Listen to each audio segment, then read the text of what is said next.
Okay, I want to go through like when you say you first founded this MoneyTree, what is your own experience that actually trigger you to be in this business? That's Okay, about. I first have to qualify, but obviously the first motivation was the profit element of it, Yes, that's right? that is. But as we go deeper, actually, we started to realize that, hey, you know what? I mean, it's easy for us to start a business or get into businesses. But you Mm, see, not always are you able to start a business that actually would allow you to build a legacy, that would I allow you agree. to impact community.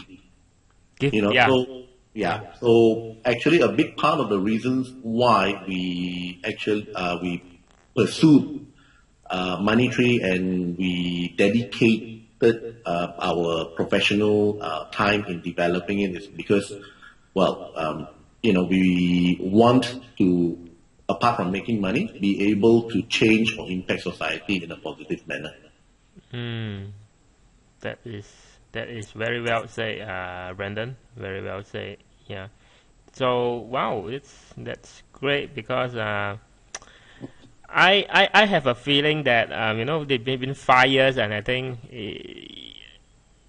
you're getting more and more exposure when you actually partner, with banks, with the Ministry of Education as the times goes by. So, but still, the Money Trade as an I think organization, I we're mean, doing, it's we're doing quite well. hmm? Sorry, go Sorry. ahead, go ahead. Yeah, Go yeah. ahead, So, go so ahead. maybe explain because I don't think I'm in Penang, but I think from your side there's a lot of marketing and stuff going on. But uh, I think your base now is only based in KL, I would say, in schools. When you say in schools, is it only in schools in KL when you conduct your program or your No, workshop? actually, the workshop that we run is currently, yes, only based in Kuala Lumpur. Right. But our partnership with Maybank Foundation actually reaches out to 150 schools in all 14 states in Malaysia. Oh, okay. There's something. Sorry, there's something that I don't know, and perhaps a lot of people don't know. But it's very well exposed. Okay. So sorry. Continue. Yeah. So I mean, we're still trying to continue to reach out to more people. Hmm. Well, unfortunately, financial education is not something that, I tell you today and you immediately become, Right. educated, right? It's actually, it consists of a series of engagement. I need to be able to engage you. I need to be Mm. able to help shape your mindset to help you develop certain habits and stuff like that. Mm. So that's why, as part of our expansion plan, we are actually looking at probably in the very near future introducing what you call expanding our centers via a franchise or licensing model so that more cities can actually benefit from this. Mm. We're actually now building a learning portal Mm. where for those people who we cannot cover geographic, I mean, we cannot Right. be, in present ourselves, Mm. they at least would have the ability to subscribe to online based education, which Mm. is specifically designed to be fun and rewarding. So whatever concept that we use in classroom, Mm. right, will now be ported online. And that's how we started a new company called Senseless, who actually will Okay. be powering that part. What is And our you are ambition is that, we are actually very ambitious because we believe that if we can do this for financial education, our objective or our ultimate goal is also to use that system to power our current education system. right. So kids are more motivated to learn Right. as opposed to now, children are learning school subject because their parents are forcing them to get A's or because they have to pass exam. Right. As if, education should not be a torture. Mm. Education should be rewarding, it should be fun, and that's our Mm. ultimate goal, Right, right? right, right. Wow, that's It's great. Now, you talk about this senseless website. Maybe do you have a URL for that? Yes, we do. It's triple W Right. dot senseless. Senseless means sorry. Okay, I'll tell you what. Triple W dot go senseless. Okay. Go Go no Senseless.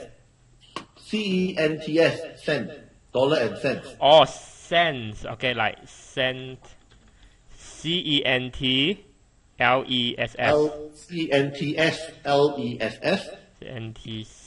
CNT CENTSLESS. Okay. yeah .com. Now I have to warn you, Liew, it's not fully developed yet because let me give you the history of Senseless. Okay, Senseless is actually started by a group of very young and capable entrepreneurs who happens to be our graduate 5 years ago. Wow. All right, so they graduated. They always have had this passion that they wanted to be an entrepreneur. They actually participated in our Young Entrepreneur Startup Challenge. Right, they won the challenge. They actually managed to raise some money from us. They developed the entire business, and they got in some investors, and now they're operating the business. So it's a partner on a partnership basis with MoneyTree, which That's is right. And leveraging on your audience. Correct. Because you see, our objective is I want to be able to tell people that we walk the talk. Right. We do what we preach. It's not something I teach and that's it. So these young people, this 5 to 6 young people that started Senseless is a living proof that with the right exposure, with the right education, with given the opportunity, they actually can more than rise, to the occasion. And to be honest with you, Joshua, my colleague who's been live with you, he's one of the founders of Senseless. Oh, he's one of the founders of Senseless. Wow. That's right. So this and is. if you talk to him and his partner, you will notice that their financial, their exposure in finance is far better than mine. Because they started way earlier. Yeah, man. That's right. And they really are far more exposed. Wow. This, let me recap for those who missed it. Senseless is an online kind portal for what you're already doing offline of your program. Is there a correct way to put it in a short sentence? Okay, let me put it in a manner that's easy. Okay, Senseless is actually a online reward slash interaction program, right? That is specifically designed to complement or to encourage online education learning.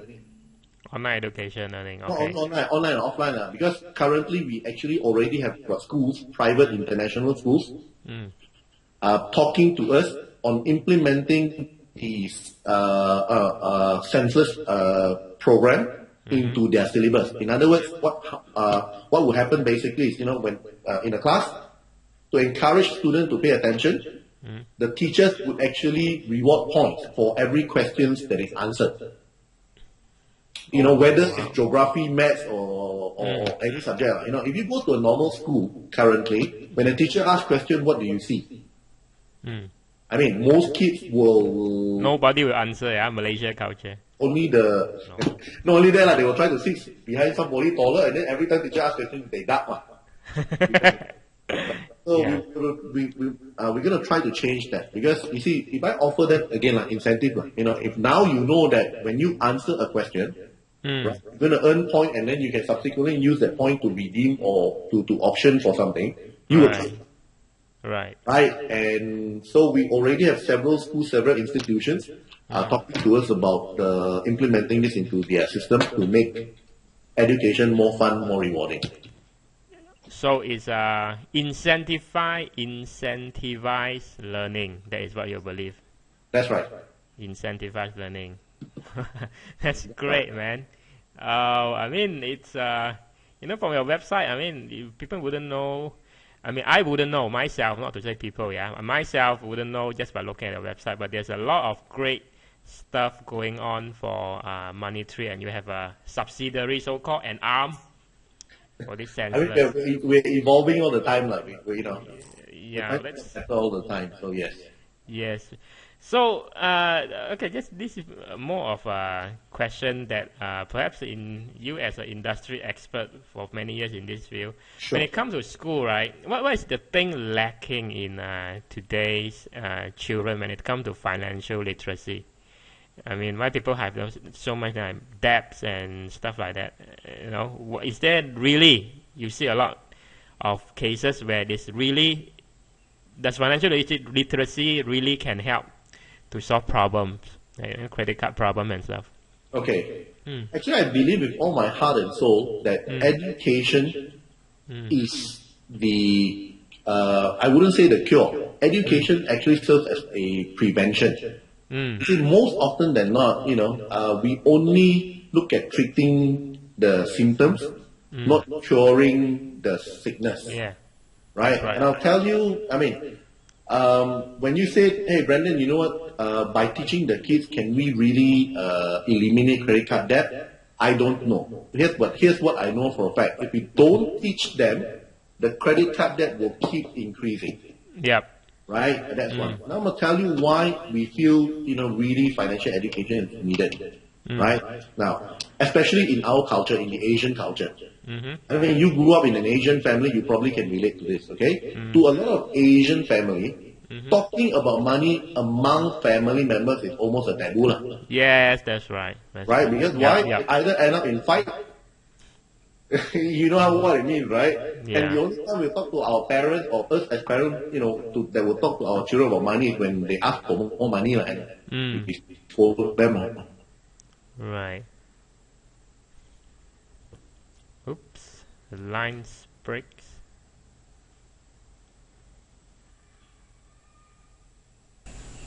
Okay. Hi, Brandon. We got Hi. disconnected. Sorry. We were talking about money is a taboo in many families. Yep. So, I mean, that's why I said in Asia, financial education is more needed, because of the culture. Right? And Right. so we can safely establish the fact that, in family, Mm-hmm. parents very seldom talk to their children about money. Right. So we can easily come to the conclusion that, okay, the parents don't teach children about money. Mm-hmm. So, and in fact, what a lot of parents do is we depend on school to teach our children. Right. Not only school subject, but the value, certain life values, certain life skills, as well as we hope to teach our children about money. Now, let's go to our education system. Okay? You see, one of the key subjects that is not addressed in our education system, in fact, in most education systems around the world, is money, financial education. All right? And here's I always say, here's the ironic part. We would spend our entire adult life dealing with money, worrying about money. In fact, everything we do as an adult has to do with money. And yet, money is the least taught after subject in school. Yes. It's very ironic, yeah? I mean, we don't learn about money. Correct. There is no subject in our entire education system that teaches about money. I've got people say, but Brandon, I learned about money in accounting. Right? I said, no, that's not true, because in accounting, you learn how to manage other people's money. I mean, let's face it, they're accountants. Yeah. It's banker too. Right? So, our education system was developed to help you build a career, never own money. not a lifestyle. Right. Right? So, True. therefore, if the school don't teach our children about money, us as parents don't teach children about money, where then can we expect children to learn about money? That's true. Right? And to compound to the problem, I'll tell you what actually compounds to the problem. To compound to the problem, you see, during our time, Liew, I'm sure you can relate to this, right? During our time, at least one of our parents stay home. Right?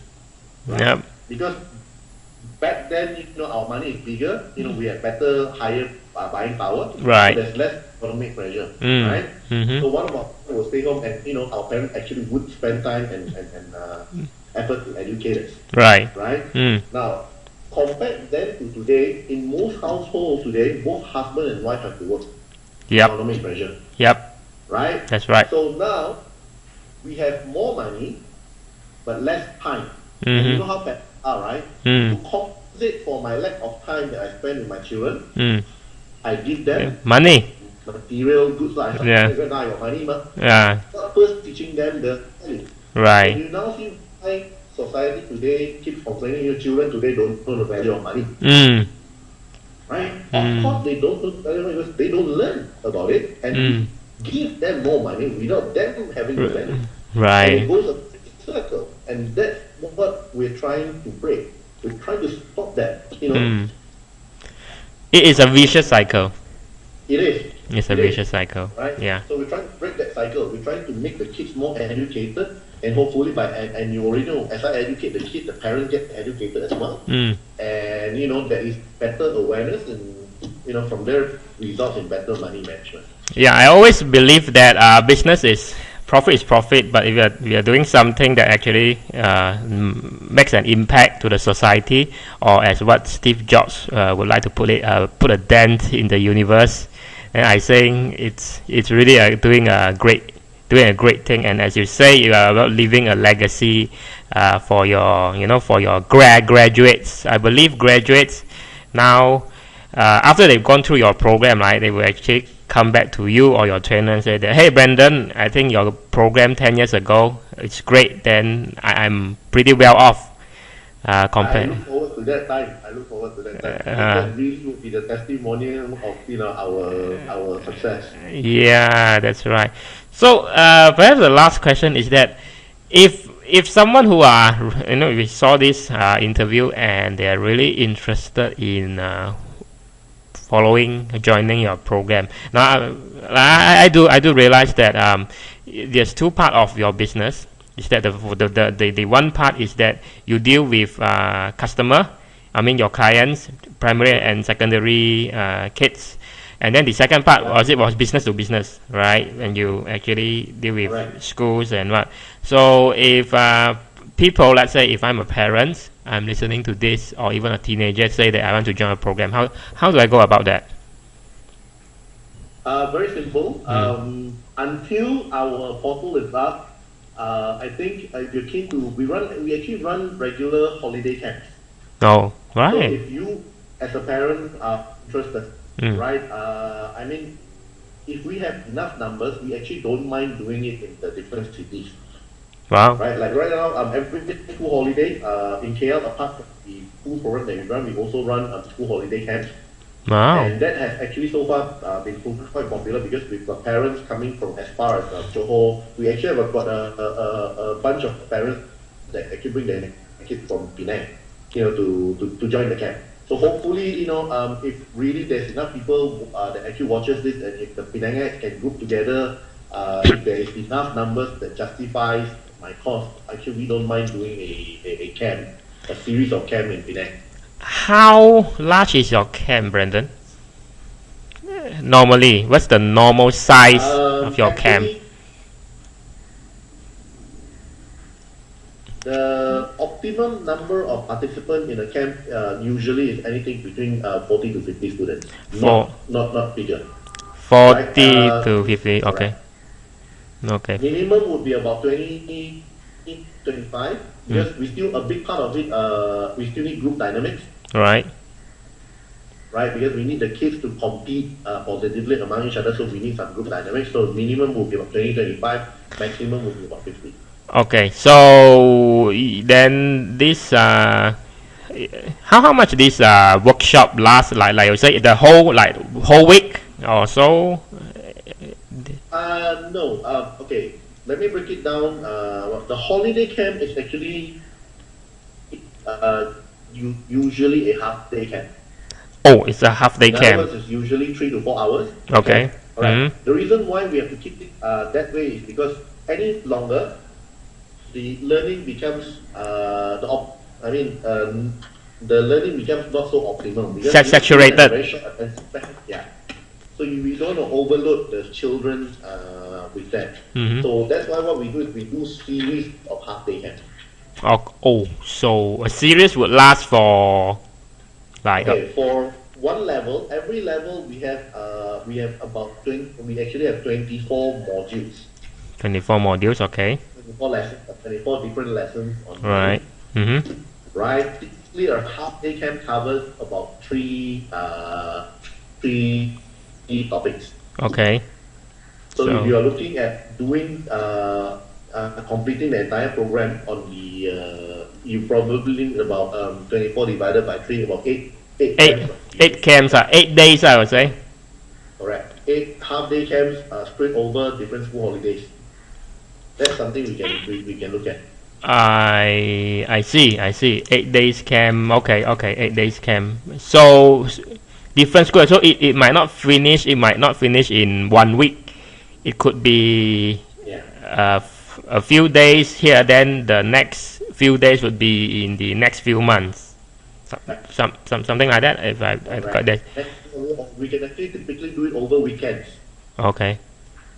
Typical. Oh, okay. Do it over weekend, but yeah. If you want to do continuously, every week, over 8 weeks, Okay. So I think that's great. So for any question, I think we can contact MoneyTree directly through the website for any inquiry of this. For any inquiry of your program, or any inquiry to join, or any inquiry to organize program which is outside from KL and Selangor. Did I put that? Did I miss anything, Ryan? Brandon. Yeah. So please drop us an email. We'll be more than happy to look at your request and assist or help you in any way that we can. Okay. Right? Or you can even call us. Wow. Okay, that's great. Brandon, any last words for audience today? For MoneyTree? Any last words for audience today? I will just leave. I would just like to close the interview with some advice for parents.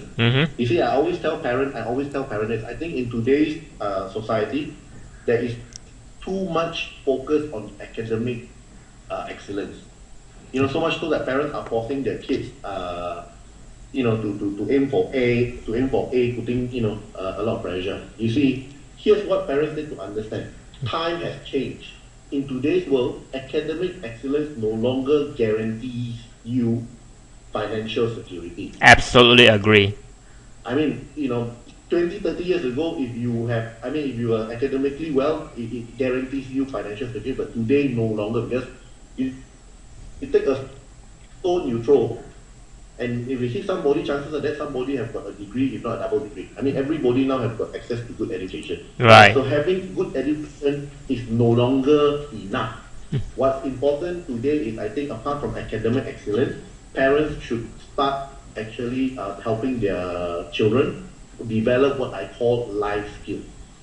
And financial literacy is one life skill that no children should grow up without.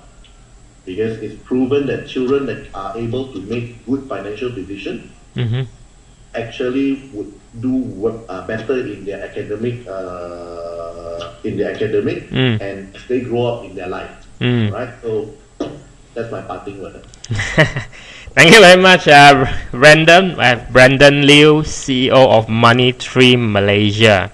And it's been a great interview. I want you to thank you for your valuable time for this interview. I think I wish you all the best, and I believe MoneyTree will able to really make a dent in the universe in the spread, to instill financial education, financial awareness, financial literacy in the hearts and minds of the young ones of Malaysians today. Thank you for the interview. Yeah, thank you very much. So.